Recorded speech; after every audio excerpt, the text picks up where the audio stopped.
13 villes du continent européen choisies pour entrer dans la lumière de l'Euro à l'occasion des 60 ans du championnat. Une carte a donné le tournis. Les rencontres de la phase de poule et les huitièmes de finale se disputeront notamment à Copenhague, Budapest ou Bilbao. Les quarts de finale et certains matchs de groupe auront lieu à Munich, Bakou ou encore Saint-Pétersbourg.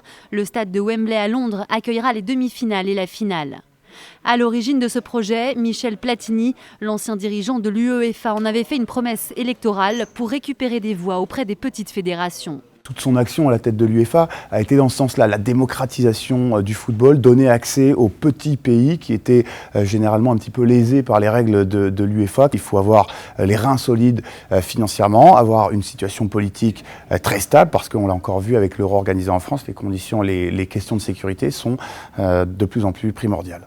L'UEFA a assuré qu'elle limiterait les déplacements en faisant jouer les matchs de poule dans une même aire géographique. Pour les supporters, il faudra avoir le portefeuille solide. Les joueurs, eux, pourraient souffrir du manque de confort pour leur préparation. Ils ont envie d'être dans un endroit, d'y être bien, de l'avoir choisi soigneusement, alors que là, ça va être totalement aléatoire en fonction des déplacements et des matchs, des qualifications ou pas. Cette compétition itinérante pourrait se prolonger à une autre échelle. Le président de la FIFA, Gianni Infantino, évoque déjà l'idée d'organiser une Coupe du Monde au sein d'une même zone géographique.